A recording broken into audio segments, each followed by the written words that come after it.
하고 바로 수업이라서 다들 힘들 수도 있는데 잘 오셨습니다. 아무튼 지난주 저희들이 이제 목요일은 계속 수업을 연장하고 있는 부분이죠. 월화수만 쉬었기 때문에 그러는데 오늘 부동산 거래 신고에 관한 법률을 다 이제 마칠 거예요. 부동산 거래 신고 법률은 기본적으로 이제 한 6, 7문제가 출제되는데 지난주에 했던 것들이 부동산 거래 신고 절차죠. 이제 부동산이라는 것은 토지와 건축물을 말하고 부동산 등이라는 것은요, 토지와 건축물을 지도할 수 있는 권리 포함이에요. 또 부동산 거래 신고는 매매 계약만 신고하죠. 계약일로부터 30일 이내 신고합니다. 그죠? 그 다음에 이제 거래 당사자가 직거래하면 공동 신고가 원칙인데 개공이 중개했다면 개업공사가 단독 신고죠. 신고하는 절차는 잘 이해를 해 놓으셔야 돼요. 그 다음에 신고사항이 있었죠. 신고사항.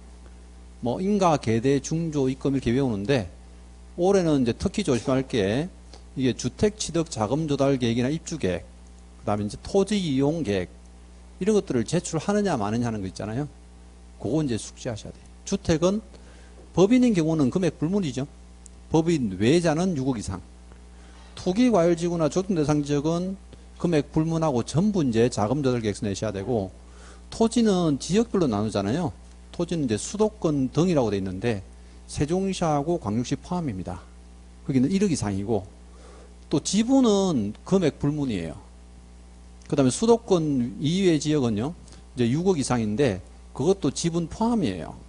그럼 지분이든 토지든 내 자금이 이제 6억 이상 나가면 이렇게 이제 신고한다는 뜻이고, 그 다음에 이제 우리가 가격을 합산하는 경우 있었죠. 이제 둘 이상의 토지를 매수하는 경우, 또 1년 이내 인접한 토지를 매수하는 경우 가격을 전부 다 합산합니다. 근데 토지 이용 계획서를 내지 않는 경우가 있죠. 그게 이제 첫 번째는 토지 거래 허가 받은 경우, 또 한 가지는 이제 건축물이 있는 실제 토지예요. 건축법상 사용 승인 받은 건축물이니까 불법 건축물은 안 되고, 그죠? 일반 건축물들 얘기하는 거고, 또 부동산 거래 신고를 하지 않아도 되는 수가 있습니다. 그 전자계약서 이제 체결하죠. 부동산 거래 계약서 들여서 계약하면요, 또는 신고서를 제출한 것으로 본다 돼 있어서 이제 그 절차들. 이제 또 신고를 하면 신고 필증을 발급해 줍니다. 그죠? 그 내용들이 이제 지난주에 저하고 쭉 같이 봤던 거고, 자, 오늘은 이제 거기 신고 후에 사후 절차입니다. 오늘 진도가 교재는 206페이지예요. 206페이지. 부동산 거래 신고를 하고 난 이후에 계약이 실제 무효, 취소, 해제가 되면 해제 신고하셔야 되고, 또 내가 부동산 거래 신고를 처음에 할 때 잘못 적었으면 정정할 수 있어요. 근데 부동산 거래 신고는 똑바로 했는데 이제 매도인과 매수인이 합의하에 내용을 바꿨잖아요. 그때는 변경 신고할 수 있습니다. 요 세 가지가 이제 사후 절차인데, 해제 신고는 단독 문제는 잘 안 나옵니다. 해제 신고 절차가 우리 앞에 배웠던 부동산 거래 신고하고 거의 흡사하고요. 정정 신청이나 변경 신고는 단독 문제가 나오긴 하는데 이게 이제 보통 암기 문제예요. 정정할 수 있는 게 뭐냐, 변경할 수 있는 게 무엇이냐 이렇게 나오니까 그 암기를 잘 해놓으시면 돼요. 이제 206페이지 보면 첫 번째가요, 이제 해제 신고입니다. 그럼 계약이 무효, 취소, 해제됐다는 거죠. 그럼 해제 신고하는 경우는 어떤 경우냐면요, 이게 기한이나 관할 보세요. 해제 등 신고는요 똑같아요. 기한은 해제가 확정되면 30일이네. 당연히 이제 신고 감사합니다. 우리 지금 부동산 거래 신고도 며칠 이내 했어요? 30일이죠. 근데 이 30일은 계속 나올 거예요, 뒤에. 주택임대차 계약 신고도 30일, 변경 신고도 30일, 그 해제 신고도 30일, 다 30일이에요. 그래서 이제 이 30이라는 숫자는 계속 나오다 보니까 여러분들이 사실 30일을 잊어버리지 않는데 언제부터 30일이냐 하는 거 조심해야 돼요. 그래서 이제 우리가 부동산 거래 신고는 계약 체결일부터 30일이죠. 여기는 해제가 확정된 날부터 30일입니다. 또 신고 관청은 시군구잖아요. 똑같습니다. 신고 관청. 그리고 이제 요거 누가 신고해야 되느냐 하는데요, 거래 당사자 해야 됩니다. 근데 거래 당사자는 해제 신고를 해야 합니다. 의무자인데요, 똑같아요. 보세요. 이제 이 책을 안 봐도 지난주에 했던 걸 약간 떠올리면 돼. 매도인과 매수인이죠. 공동신고 원칙이에요. 근데 만약에 일방이 국가 등이면 국가 등이 해야 되죠. 또 일방의 신고를 거부하면 단독 할 수 있죠? 똑같잖아.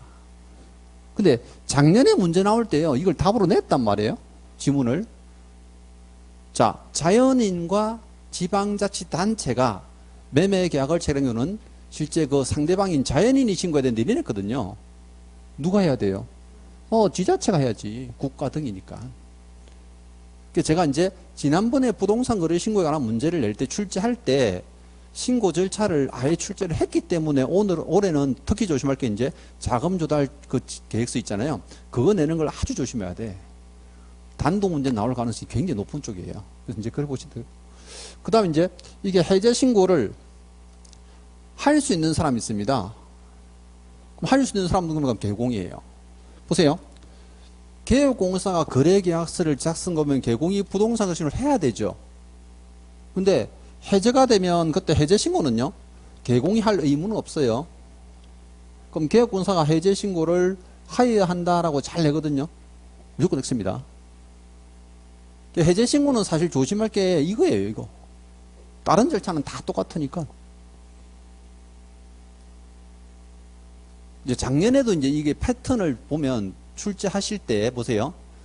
개업공사가 거래계약서를 작성 교부한 때는 개업공사 또는 거래 당사자가 신고해야 된다. 이래 버린단 말이야. 무슨 말인지 알죠? 말씀드렸잖아요. 제가 하나만 딱 내면 수험생들이 다 안단 말이에요. 두 개를 같이 주면 틀린 사람들이 꽤 나오거든요. 그래서 이제 거래 당사자는 해야 되고 개공은 할 수 있는 겁니다. 할 수 있다. 그래서 이제 의무자가 아닌 거 조심하셔야 되고. 자, 나머지 절차는 똑같습니다. 개공은 단독 신고인데 공동 중개했다면 공동 신고합니다. 근데 개공 중에 한 사람이 일반이 거부하죠? 단독 신고할 수 있습니다. 그래서 이제 요거는 할 수 있다. 할 수 있다. 임의적이니까. 거래 당사자는 해야 한다 쪽이죠. 그 내용들. 그 다음에 해제 신고하는 방법은요. 부동산 거래계약 해제 등 신고서라는 서식이 있습니다. 신고서 제출한다고 보시면 돼요. 요 절차도 똑같아요. 보시면 해제 신고서를 안 내도 되는 수가 있어. 부동산 거래 시스템 이건 뭐예요? 전자계약이죠. 그럼 만약에 전자계약을 체결했다면 부동산 해제 신고서를 실제 이제 제출한 것으로 본다예요. 그 보세요. 부동산 거래계약 시스템 안에서 만약에 계약을 체결했다면 부동산 거래계약 신고서를 제출한 것으로 본다 돼 있고 부동산 거래계약 시스템 안에서 어때요? 해제를 했다면 그죠? 해제했다면 해제 신고서를 제출한 것으로 본다. 이거 인제인데 요거 뒤에 또 계속 나와요. 그럼 부동산 거래 시스템 안에서 임대차 계약을 하면 어때요? 주택임대차 계약 신고한 것으로 본다 돼 있고 그럼 여기서 변경하면요? 변경 신고서를 제출한 것으로 본다. 무슨 뜻인지 알죠? 그럼 전자계약 시스템 안에서 모든 걸 해결할 수 있어요. 근데 이 의제 사항들은요. 지문으로 꼭 하나씩은 나와요. 그럼 여러분 입장에서는 그냥 전자계약 체결했다 나오면 어때요? 그냥 한 것으로 보는구나. 그죠? 그럼 별도로 또 해야 된다면 틀린 거죠. 그래 보시면 돼요. 그래서 이제 이거 해제 신고를 하는데 그럼 해제 신고를 하고 나면 뭐 주느냐면요. 해제 등 확인서를 발급해 줍니다. 해제 등 확인서. 우리 부동산 거래 신고하면 신고 필증 줬죠. 당연히 해제 신고했으니까 해제 확인서를 발급해 주는데 사실은 이런 절차에 관한 부분은 시험에 거의 안 내요. 왜 관청의 의무잖아요. 우리가 해제 신고서 내면 자기들이 발급해 주는 거잖아요. 시험에도 거의 안 낸다니까요. 그럼 뭐가 나옵니까? 이게 나와요. 누가 해야 되고 누가 할 수 있느냐. 그죠? 이게 이제 절차상에서는 이런 것들이 꽤 중요하다 보시면 돼요. 그래서 이제 거기서는 가장 중요한 게 이제 요거 동그라미 1번, 2번이에요. 거래당사자 신고 의무하고 개공의 해제 신고 의무 이런 것들요. 자, 그 다음 이제 두 번째는 정정 신청입니다. 자, 정정 신청은 보세요. 잘못 적은 겁니다. 처음부터 내가 잘못 기재해서 고쳐야 되겠다 하면 정정 신청하는 거죠. 근데 정정 신청은 보신 대로 207페이지 제일 위에 박스 안에 보면 항목이 있잖아요. 그 항목을 출제합니다. 그 항목을 외울 때 이제 이렇게 외우거든요. 주종목 지면 이렇게 외우는데, 혹시 암기표 갖고 계시면 암기표에 15페이지 한번 보세요. 15페이지. 자, 15페이지 위에서 쭉 세 번째 거, 큰 제목 4번요. 부동산 거래 신고에 정정 신청 사항 되어 있죠. 그 박스에 보면 밑에 암기 요령 보세요. 주 종목이 지면 정정할 수 있다 써놨죠. 주 종목 지면 정정할 수 있다. 요즘 동계올림픽 하죠. 동계올림픽의 주 종목이 뭐예요? 쇼트트랙이죠. 예. 근데 오늘 새벽에 보니까 금메달 땄던데. 주 종목이 지지 않고 이겼던데. 그죠? 예, 아무튼. 요거는 이제 여러분들이 제가 뭐 올림픽이나 이런 경기 같은 걸 떠올리면서 외우시라고요. 그럼 주 종목, 그죠? 지면. 근데 여러분 조심할 게 또 하나가요. 나중에 변경 신고할 때도 지면이 있어요. 지면. 그럼 보세요. 잘못 적었다면 정정하는 거고, 똑같은 항목이라도 일부 내용을 변경했다면 변경 신고할 수 있는 겁니다. 그 다른 거예요. 그래서 이제 내용을 보면, 자, 주종목할 때 주자는 주소 전화번호예요. 그럼 주소 전화번호를 잘못 적었다면 정정할 수 있는데, 최근에 그 문제 나왔을 때 정답은 성명이었거든요. 성명이나 주민등록번호는 절대 안 돼요. 근데 출제위원들이 고집스럽게도요, 정답으로 나온 것들을 계속 출제를 한단 말이에요. 그러면 나머지를 보면 이제 종자가 건축물의 종류, 또 목자는 토지의 지목, 지자는 거래 지분과 거래 지분 비율 두 가지가 있고, 면자는 면적이에요. 근데 이걸 가지고 막 다른 걸 써가지고 출제를 안 하더라고요. 항상 보면 인적사항 가지고. 근데 아예 없는 건 내기도 하죠. 아예 없는 거. 뭐가 없어요? 실제 거래 가격. 가격 없죠. 날짜 없죠. 계약 체결일, 중도금 지급일. 아예 없는 걸 끼우기도 하고요.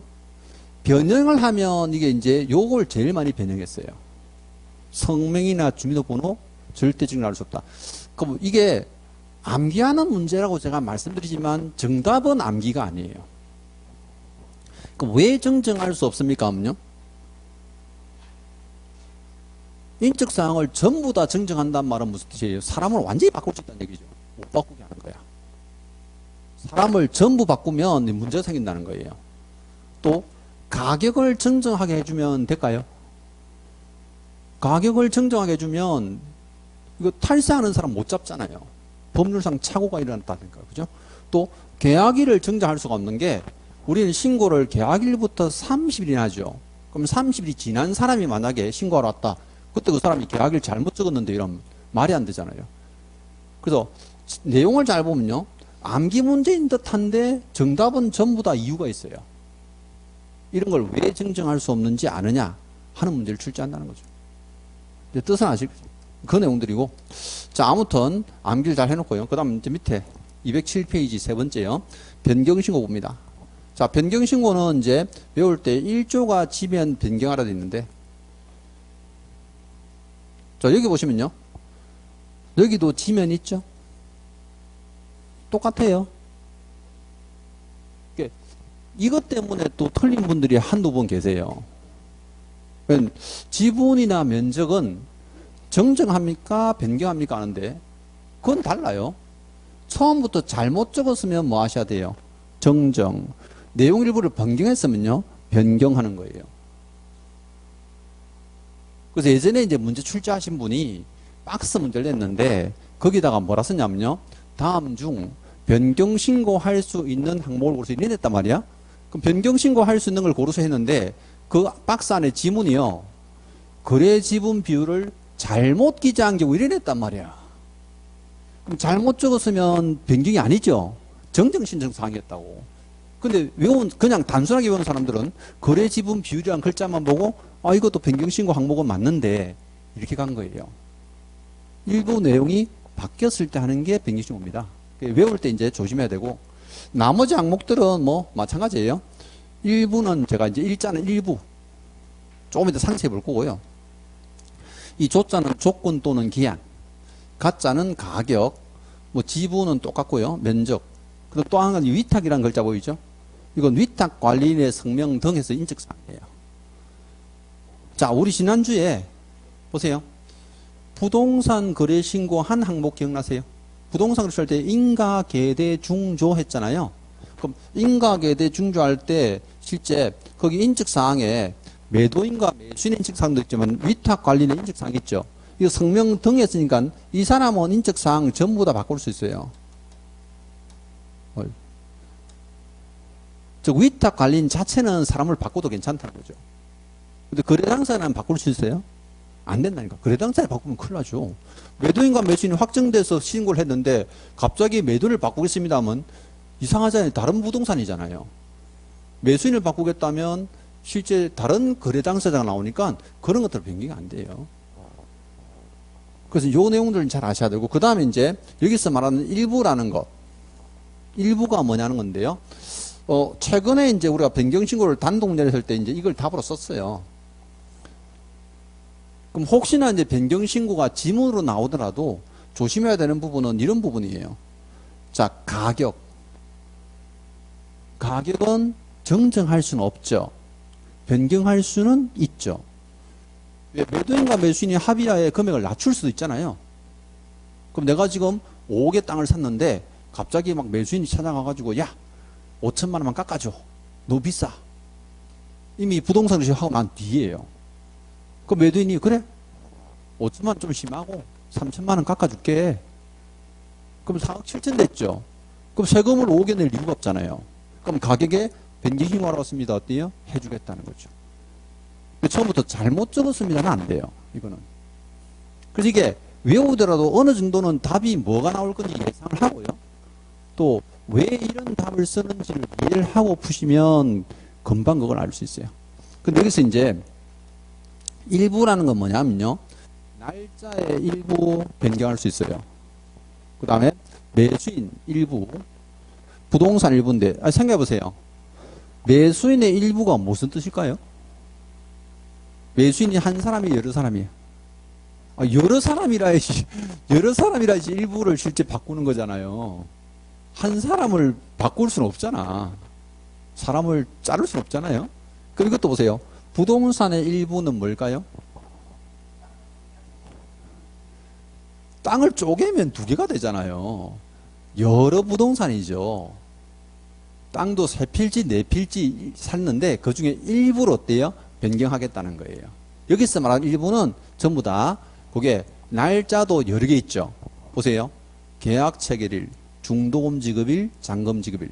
자, 매수인도 이제 일부라는 것은 여러 사람의 매수인, 즉 공동 매수했다는 거예요. 자, 부동산 일부는 여러 개의 부동산을 매수하는 거예요. 자, 그 중에 이제 일부를 할 수 있는데 조심할 거 보세요. 중도금 지급일과 잔금 지급일 당연히 변경할 수 있습니다. 그런데 계약일은 될까 안 될까? 계약일은 변경할 수가 없어요. 왜 변경 못해요? 이미 지나간 과거잖아요. 우리가 계약일부터 30일안에 신고하는데 과거를 바꿀 수는 없죠. 근데 다가올 미래는 바꿀 수 있죠. 중도금 잔금 지급일 바꾸겠습니다. 얼마든지 가능하죠. 그 다음에 이제 이거 공동 매수했을 때 매수인의 일부 변경하고요. 부동산 일부 변경이 사실은 이제 정답으로 이거 재작년에 출제했어요. 그게 뭐냐면요. 제외되는 경우로 한정한다야. 그럼 추가 교체는 절대 안 돼요.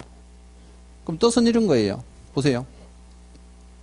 만약에 어떤 부동산을 A, B, C라는 세 사람이 사요. 공동 매수했는데 이게 한 사람이 돈이 없어가지고 나 빠지겠습니다 하면 어때요? 제외되는 경우죠. 얼마든지 가능하다고 그죠. 근데 만약에 이제 A가 돈이 없으니까 내가 D하고 교체하겠습니다. 될까 안 될까요? 절대 안 되고요. 또 새로운 사람이 들어와가지고 E가 나도 같이 삽시다 뭐예요? 사람을 추가하겠습니다. 절대 안 돼요. 이거 추가 교체는 이런 뜻이거든요. 근데 이미 이제 추가 이게 뭐 답으로 두 번이나 출제했어요. 그럼 이게 부동산이라도 마찬가지예요. 그래서 이제 ABC가 땅을 이제 세 필지를 샀어. 그럼 세 필지를 샀는데 땅 하나 빼겠습니다. 어때요? 변경시고 할 수 있어요. 근데 땅을 바꾸겠습니다. 교체 안 되고요. 추가하겠습니다. 안 돼요. 이거는. 여러분 입장에서는 사실 이게 부동산이든 사람이든 실제 시험에 나올 때 어때요? 이 단어를 조심하면 돼요. 추가 교체 안 된다는 거. 그러면 새로운 사람이나 새로운 부동산을 집어넣을 수는 없다는 거예요. 빼는 것만 가능하다 이 뜻이죠. 그 개념. 자, 요게 이제 4, 5절차입니다. 그래서 시험에 내면 해제 신고는 다 똑같은데 이게 다르구나. 누가 해야 되느냐? 거래 당사자. 개공이 해야 되느냐? 아니요. 할 수 있다는 거죠. 정정 신청은 주 종목 지면 기억하시면 되고, 변경 신고는 일주가 지면인데 이제 최근에 위탁 관리인의 인적 사항을 바꿀 수 있는 거 들어왔고요. 그다음에 이제 요거 일부에 대해서 조심하면 돼요. 일부. 그런 것들이 이제 시험에 나온다고 보시면 돼요. 자, 요게 이제 4, 5 절차입니다. 보시고.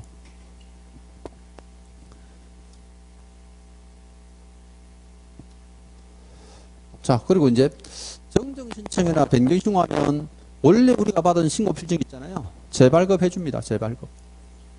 사실 이게 중요한 건 아니에요. 네. 당연히 재발급 해주겠지 왜?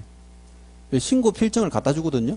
신고 필증을 갖다 주면서 내가 잘못 적은 것 같습니다 하면 어때요? 새로 발급해 준다고. 변경 신고도 당연히 이제 신고 필증을 갖다 주면 어때요? 자기들이 변경해서 새로운 신고 필증을 줍니다. 왜 이 신고 필증이 여러분한테는요 굉장히 중요해요.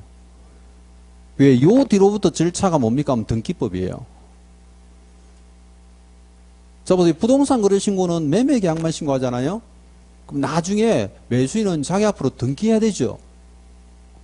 그럼 매도인하고 매수인 둘이 손잡고 어때요? 등기소 가잖아요. 그때 들고 가는 서류가 뭡니까? 하면요. 신고 필증이에요.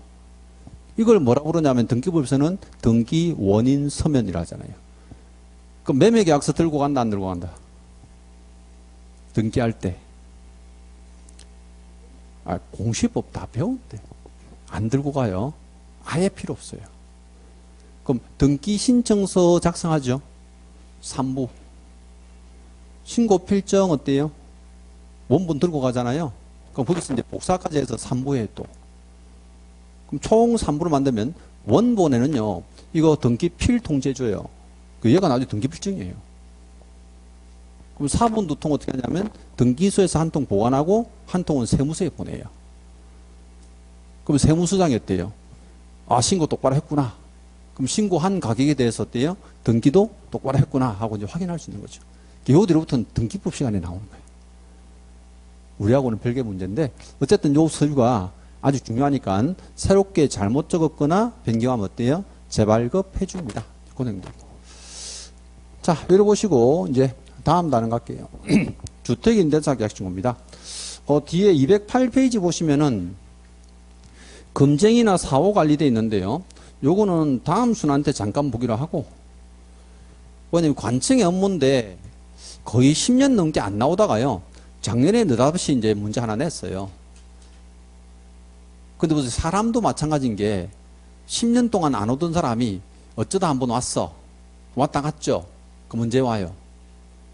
내일 와요, 안 와요? 안 오잖아. 또 10년 뒤에 오잖아. 그럼 보세요. 어떤 식당에 단골 손님 있어. 매일 와. 그럼 오늘 왔다 갔어. 언제 또 와요? 내일 또 온다니까. 그 똑같아요. 문제가요. 중요 부분들은 매년 내잖아요. 근데 중요하지 않는 것들을 매년 낼 수는 없거든. 그러니까 어쩌다 한번 내면 순환이라는 게 있어가지고 또 한 5, 6년쯤 지나야 낸다고 보시면 돼요. 저희들이 이제 매번 분석해보면 그래요. 자, 그래서 교재를 213페이지 봅니다. 주택임대차 계약신고. 주택임대차 계약신고는 제목이 보니까 32에 34에 4번밖에 안 냈는데 아니에요. 32에다가 처음 만들어졌어요. 주택임대차 계약신고를 그럼 왜 만들었냐면요. 부동산 거래신고 제도를 이제 실거래신고 제도를 했는데 양도소득세 탈세 방지를 위해서 만들었단 말이에요. 근데 이게 임대소득세를 탈세하는 사람도 너무 많은 거예요, 이게.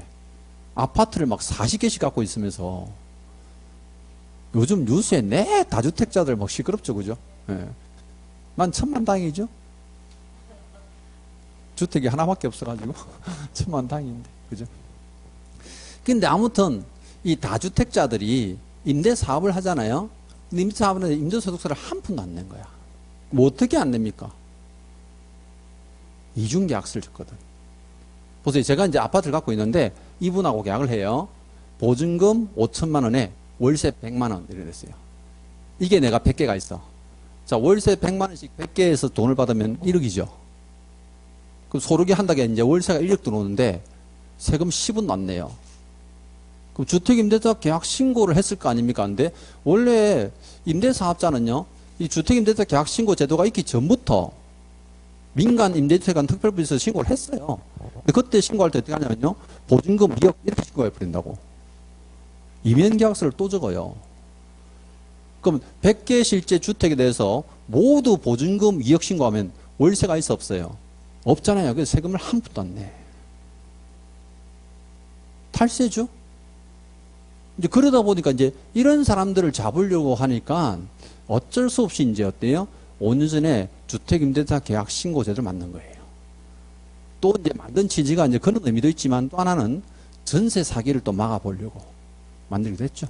그래서 매년 한 번씩 출제를 합니다. 근데 절차는 부동산 거래 신고랑 똑같습니다. 그럼 결국은 이제 출제가 어떤 게 됩니까? 하면요, 부동산 거래 신고랑 다른 것만 출제합니다. 그게 한 서너 가지 돼요. 그럼 그것만 달달 공부하면 무조건 답을 맞춥니다. 작년에도 그래 나왔고 늘. 그럼 보세요. 첫 번째 보면 개관돼 있고 신고 대상 주택돼 있죠. 자, 4번을 출제해서 3번이 이게 답이 됐어요. 그게 뭡니까 하면요, 주택임대차 계약신고인데 어떤 주택임대차냐. 그럼 주택은 어떤 주택입니까 하면요, 주택임대차 보호법상의 주택이에요. 주택법상 주택이 아니에요. 이게 무슨 의미예요? 주택임대차 보호법에서 나오는 주택이 뭐예요? 민사특별법을 아직 안 했나? 민법 시간에 안 했어요. 주임법.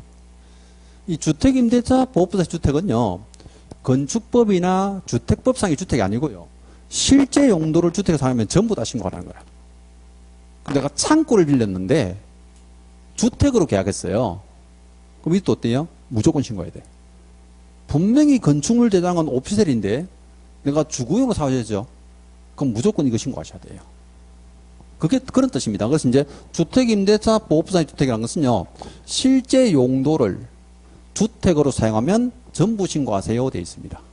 이거는 그만큼 이제 광범위하게 이제 잡아보겠다는 뜻이고, 자, 그 다음에는요, 이 지역 제한이 있습니다. 시군구 내주택인데 여기서 말하는 군이요, 실제 경기도와 광역시에 있는 군만 말합니다. 작년에 이걸 답으로 냈어. 출제할 때. 작년 문제에서. 물론 이게 34회 때도 얘가 답이었어요. 그 밑에가 이제 답이 나오는데 보세요.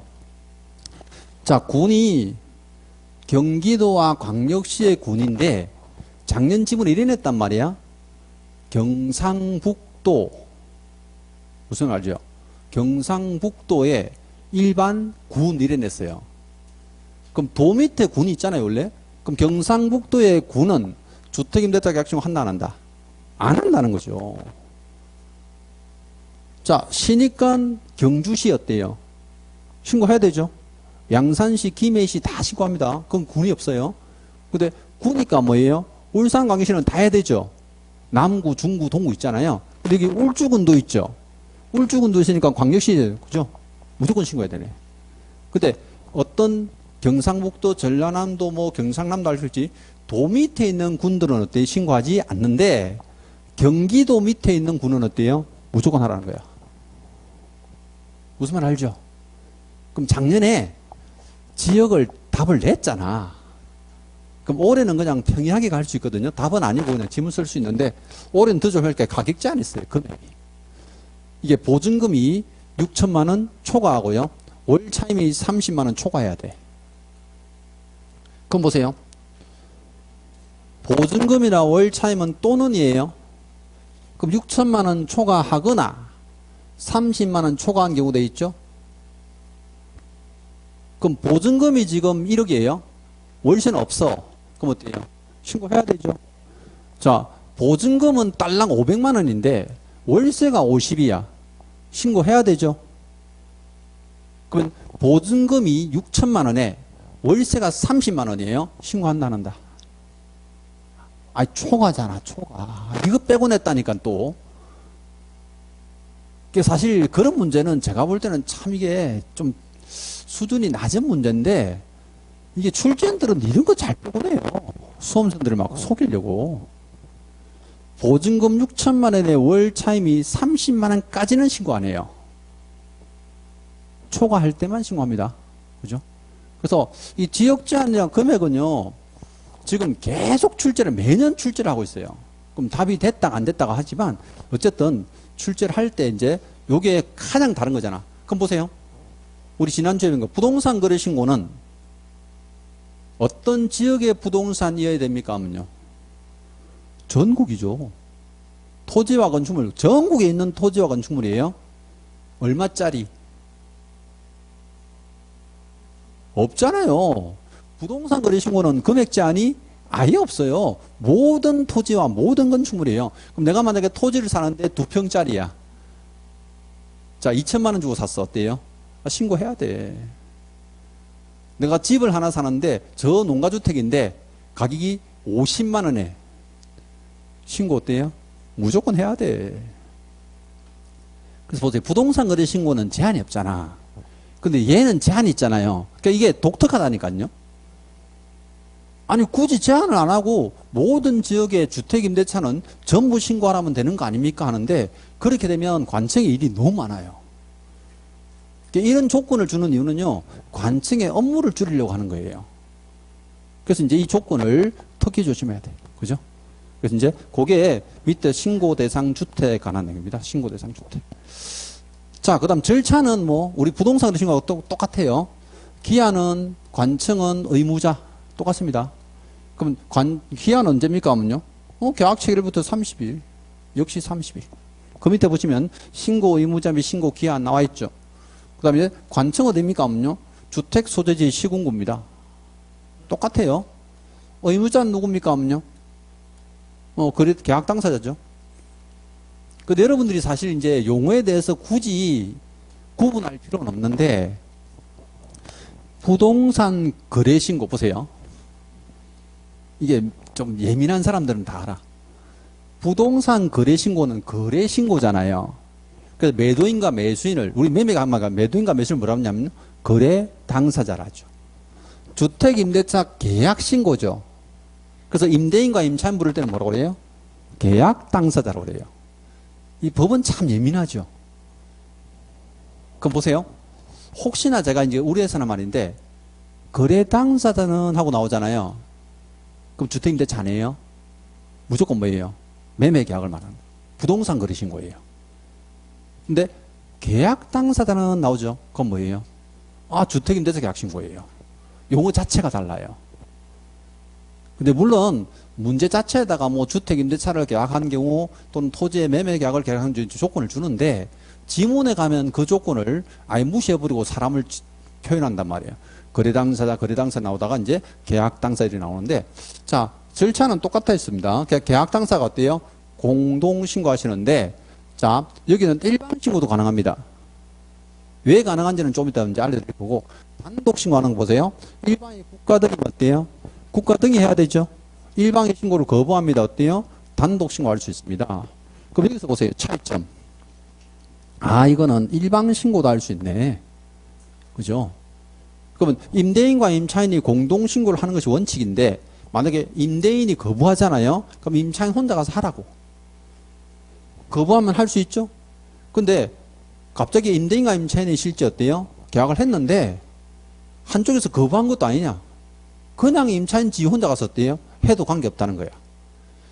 원래 거부하면 거부한 사유서 내야 되잖아요. 근데 일방신고는 사유서 안 내도 돼요. 임대차 계약서만 들고 가면 돼요. 계약서 원본 이렇게 이제. 그래서 여기는 일방신고도 가능하구나 하시면 되고, 또 계약 당사자에 위임받은 사람이 제출을 대행할 수도 있습니다. 제출을 대행하니까 당연히 위임장에다가 신분증 사본 첨부해서 가시면 돼. 보세요. 요까지는 지금 부동산 거래 신고랑 똑같잖아요. 단지 일방 신고가 이제 될 수 있다는 게 있는데 사실 이건 한 번도 지문에 낸 적이 없어요. 별로 안 중요한가 봐. 왜? 단독 신고하는 게 있다 보니까 일방 신고도 단독 신고하고 비슷하거든요. 그러니까 크게 뭐 신고 절차를 가지고 낼 게 없다. 절차는 거의 같다 보시면 돼. 그럼 요 사람들이 이제 뭘 제출합니까? 하면요. 주택임대차 계약신고서죠.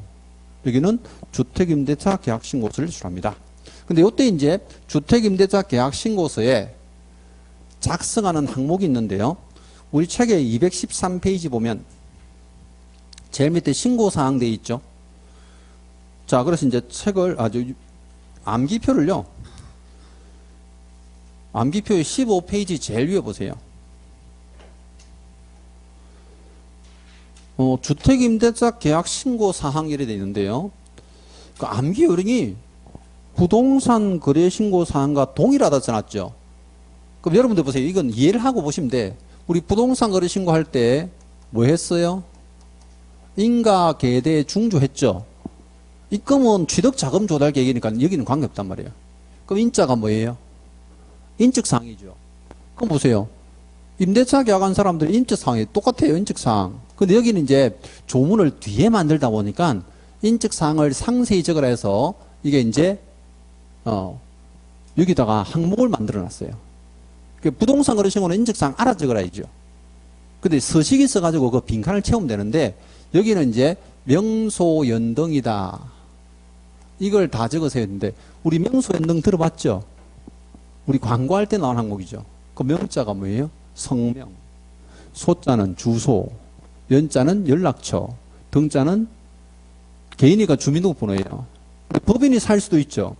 법인이 임대차 할 수도 있잖아요. 그럼 법인 같으면 명칭, 소재지, 연락처, 등록번호예요. 똑같아요. 인적사항을 적구나. 그럼 가짜는 뭡니까? 가격이었죠. 근데 잘 보세요. 매매는 실제 거래 가격만 적으면 되죠. 일시적 계약이잖아. 근데 임대차는 가격도 중요하지만 뭐도 있어야 돼요. 월 차임. 여기는 계속적 계약이잖아요. 차임이 있어야 되네. 또 계자가 계약일이거든요. 그러면 부동산 거래 신고할 때는 계약일, 중도금지, 잔금일 들어가는데 여기도 계약일이 들어가지만 뭐가 있어야 되느냐면요. 임대차는 계약 기간이 있어야 되죠. 계속적 계약이기 때문에 추가되는 항목들이에요. 또 대자는 대상 부동산이죠. 대상 부동산 단위 주택입니다. 또 중자는 중개사무소죠. 조자는 조건 또는 기한이 있으면 조건 또는 기한 똑같아요. 근데 여기에 이제 한 가지 추가되는 게 뭐냐면요. 이게 첫 번째 계약인지 두 번째 계약인지를 적어야 돼요. 우리 주택임대차는 계약갱신 요구가 한 번 되죠. 2년 살고 나서 또 2년 살 수 있잖아요. 그럼 이 사람이 두 번째 계약이라면 계약갱신을 요구했는지 적으세요 돼 있어요. 이게 신고사항이에요. 근데 신고사항 출제하면 거의 안 틀려 수험생들이. 왜? 인가계대 중조를 외운 사람들은 이게 거의 유사하다라고 다 외우고 있거든요. 이제 그거는. 근데 신고사항도 사실 이거 지문으로 하나 그냥 딸랑 낸 적이 있습니다. 조건 또는 기한이 있을 때는 조건 또는 기한을 적으세요. 한 내용인데 제가 볼 때는 뭐 특별한 내용은 없어요. 그럼 항목을 같이 외우시면 돼. 부동산 거래 신고랑 동일하다. 근데 이것도 마찬가지입니다. 주택임대차 계약신고 안 내도되는 수가 있어. 뭐예요? 전자계약 시스템이에요. 그럼 부동산 거래 신고에서 계약하면요. 이거 신고서 제출한 것으로 본다 돼 있죠. 자, 요게 이제 신고 절차예요. 그럼 당연히 이제 주택임대차 계약신고를 내면 어때요? 신고 필정 발급해 줍니다. 똑같아요. 자, 그 다음에 이제 넘어가셔가지고 214페이지. 자, 뭐 제가 설명드린 건 5번까지인데 쌍걸로 6번 한번 보세요. 사무에 위임되어 있죠. 이게 이제 부동산 거래 신고는 다른 거예요. 지금 신고 관청은 시군구잖아요. 근데 시군구의 업무를요 위임해 놨습니다. 어디다가요? 읍면동장한테요. 그러면 부동산 거래 신고는 무조건 구청을 가야 되는데 주택임대차 계약 신고는 동주민센터 가도 괜찮다는 거예요. 이건 왜 그러냐면 여러분들이 좀 이따 바로 이해하시면 되는데요. 이게 나중에 전입신고하고 관계되기 때문이에요. 또 확정일자하고 관계되기 때문이죠. 우리 전입신고나 확정일자 어디 받으러 가요? 동주민센터 가죠, 다. 그러니까 여기다가 위임을 해놔야 한꺼번에 할 거 아니에요.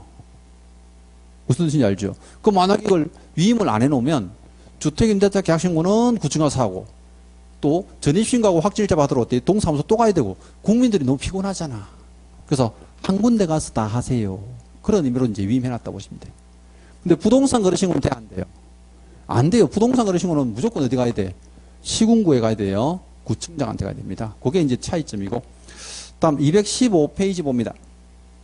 자, 2번 단락에 주택임대차 변경 및 해제 신고인데, 자, 변경 신고는 해야 됩니다. 이쪽은 해야 되는데요. 조심할 게 이겁니다. 변경 신고를 어떤 경우입니까? 보증금과 차임이 변경됐을 때만. 아, 이거 작년에 이제 질문 나올 때 열어냈어요. 자, 보증금과 차임은 변동이 없지만 계약 기간을 연장한 경우에는 변경 신고 해야 된다. X죠. 아, 기간 연장하는 건 무슨 변경 신고? 보증금하고 차임이 변경되면 어때요? 소득세를 더 내야 되잖아. 감액이 되면 덜 내도 되잖아요. 그러니까 이건 변경되면 신고를 해야 돼. 여기는 임대소득세 탈세 방지가 주목적이니까 돈이 바뀌면 신고를 꼭 해야 돼요. 근데 나머지 항목들은요, 신고할 의무가 없습니다. 여기서 이제 변경신고는 항목이 저렇게밖에 없어요. 뭐 앞에 우리 부동산 거래신고처럼 뭐 주종목 지면 뭐 일조가 지면 이런 거 아니에요. 여기는 그냥 항목이 두 가지고, 그 다음에 이제 해제신고는 계약이 무효 취소되면 해제신고 해야 됩니다. 둘 다 의무사항인데요. 요거 보세요. 마지막 세 번째는 또 잘못 적었다 돼 있죠? 잘못 적어서 몇 대요? 정전 신청 할 수 있다. 요거는 임의사항이라 할 수 있어요. 요 두 가지는 의무인데 이거는 할 수 있다는 표현이라. 그럼 앞에서 우리가 부동산 거래신고 자료를 찾아보면요, 해제신고는 해야 됩니다. 그쪽은. 근데 변경신고나 정정신청이 전부 할 수 있다예요. 근데 여기는 변경신고도 해야 된다야. 왜? 아니, 돈을 더 내라고 보증금 차임이 많아지면 세금을 더 내야 되니까. 이건 계속적 계약이기 때문에 독특한 항목이에요. 근데 요 이제 신고 의무가 있는 것들은 신고 절차가 어떻게 됩니까? 하면요, 절차는 똑같아요. 이 절차랑 똑같아요. 계약 당사자가 해야 됩니다. 공동 신고하시면 되고요. 일방 신고하든지 일방 거부하면 어때요? 단독 신고할 수 있는데, 이거 항상 보면 이 사람 조심해야 돼요. 국가등. 그럼 주택임대차 계약을 국가등하고 했다 하면 어때요? 무조건 누가 해야 돼? 국가등이 해야 돼요. 근데 여기 한번 잘 보세요. 지금 신고 의무자에 개공이 있어 없어요? 아예 없죠. 아, 그러면 개업공사는 주택임대차 계약 신고하고는 아무 관계 없는 사람이에요. 그래서 앞에서 이제 배운 것들하고 구분하셔야 돼. 보세요. 자, 개공이 매매 계약에 대해서 실제 계약서를 작성해 줬어요. 그 매매 계약을 중개한 거죠. 그때는 부동산 거래신고 누가 해야 돼? 무조건 개공해야 돼요. 다른 사람이 할 수도 없어요. 근데 계약이 무효 취소 해제가 됐어요. 그럼 해제 신고는 누가 해야 돼? 거래 당사자가 해야 돼요. 개공은 할 수 있지만 해야 될 의무는 없어요.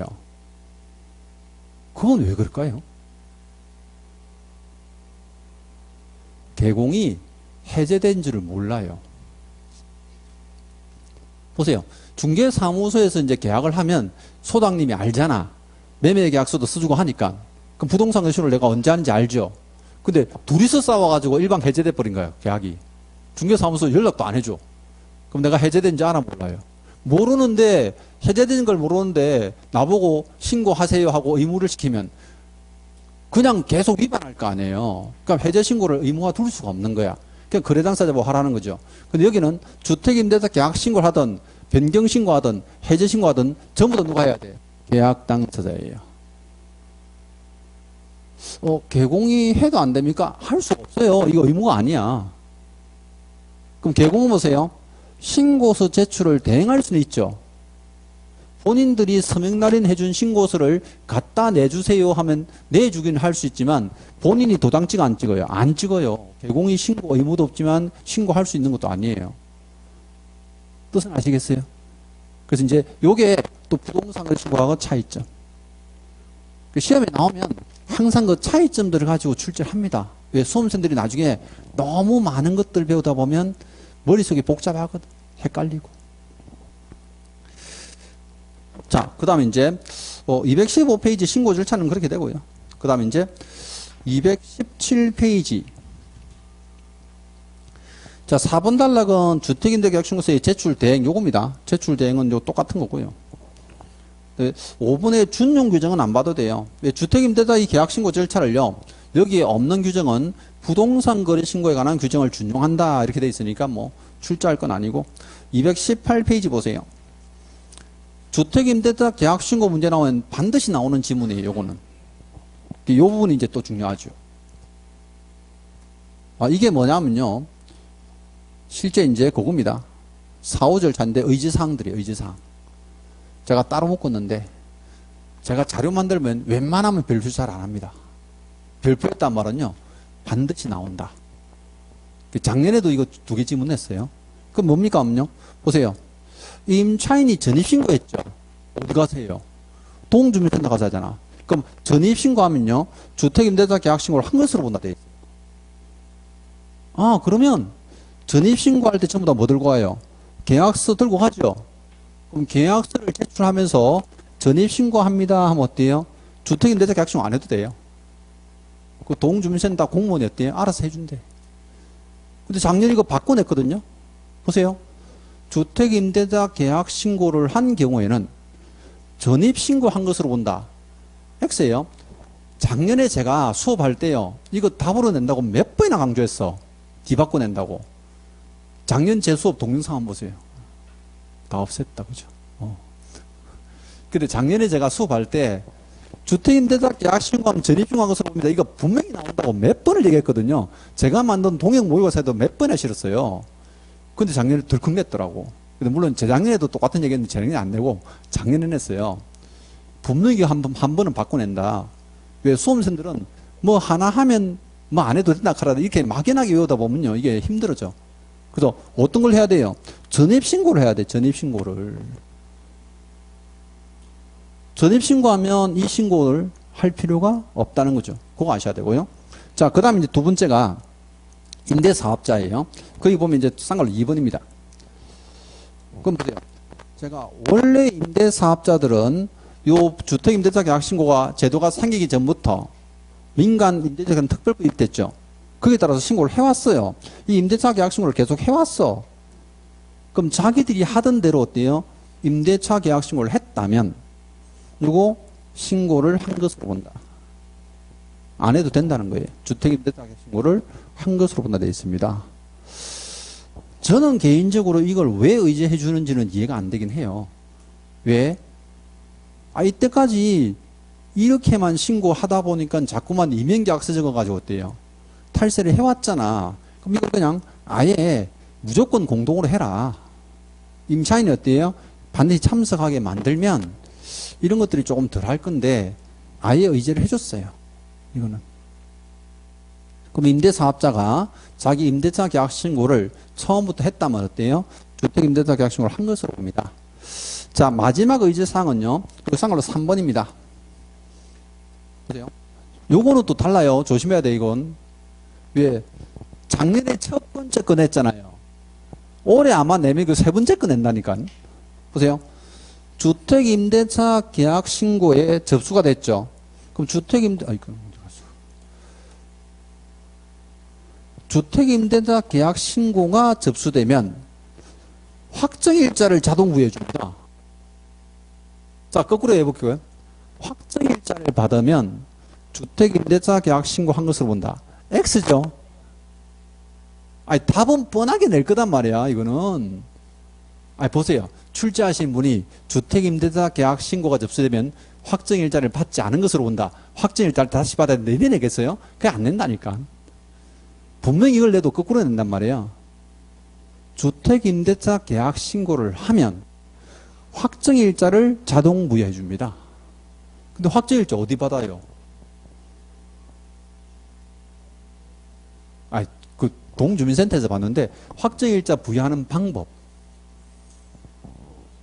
어떻게 해주던가요? 그래, 여기 봐봐. 계약서에 도장 찍어주잖아요. 확정일자, 날짜. 주택임대차 보호부 시한 이건 다 배우는 내용인데요. 그럼 이것도 안 물어볼게요. 확정일자 받을 때 돈 내, 안 내? 돈 낼까, 안 낼까? 무조건 내요. 그 수수료 있습니다. 장부에 기록하는 사항들은 수수료가 있어요. 내셔야 돼요. 그게 이제 확정일자 받는 기관이 이제 읍면동주민센터가 있고 또 실제 법원에 등기소가 있고요. 심지어 이제 공증인 사무소도 있는데 공증인 사무소는 수수료가 꽤 비싸요. 수수료 있습니다. 그러니까 보세요. 여기서 우리 임대차 계약서 뒷면에다가 보통 확정일자 도장 찍어주고 날짜를 기입하거든요. 그게 확정일자 이제 일단 부여하는 방법인데 그럼 그걸 받으려면 뭘 첨부해야 돼요? 계약서를 들고 가야지. 그럼 주택임대차 계약신고를 할 때는요. 계약서 첨부가 없어요. 그럼 본인이 확정일자를 받고 싶다면 주택임대차 계약신고 할 때 뭐 들고 가라고요? 계약서를 들고 가면 그때는 확정일자를 부여한 것으로 본다 되어 있는 거죠. 이건 동주민센터가 아니고요. 구청에 가도 해주겠다는 거야. 보세요. 우리 시공구잖아요. 맞죠? 그럼 읍면동에 가면 당연히 확정일자 부여하는 기관이니까 그러는데 내가 남구청에 가서 주택임대차 계약신고 할 때 아예 임대차 계약서를 들고 갔잖아요. 그럼 구청에서도 확정일자를 찍어주겠다고. 원래 확정일자 부여 기간 아니에요. 근데 확정일자를 해주겠다는 거예요. 이제는. 왜? 여러 군데 가는 걸 방지하려고. 우리 임차인들한테 어때요? 편의를 제공하기 위해서 하는 거예요. 그래서 이제 올해 제가 지금 주택임대차 계약신고는 해마다 한 문제씩 꼭 냅니다. 안 내진 않는데 보세요. 작년에 요거 냈어. 그럼 올해 이거 나와. 또 번갈아 가면서 내요. 그럼 초과 이거 조심해야 돼. 초과. 또 보세요. 지금 일방신고 할 수 있죠. 개공신고 의무자 아니죠. 또 하나는 이거예요. 의제사항. 작년에 이거 냈는데 올해 이거 내겠지 뭐. 출제원들이 조문이 몇 줄 안 되니까요. 이거 잘 빠져나갈 수가 없어요. 냈던 것들을 자꾸 내는데 이런 거죠. 작년에 문제 출제할 때요. 주택임대차 계약서에서 옳은 거 고르서 냈단 말이야. 그럼 틀린 걸 4개 지문 써야 되잖아요. 그렇게 만들기가 힘들어요. 문제는. 그럼 올해는 분명히 틀린 거 고르서 해야. 그럼 틀린 거 고르서 해놓고 답을 하나 만들어서 이제 반대로 써놨잖아요.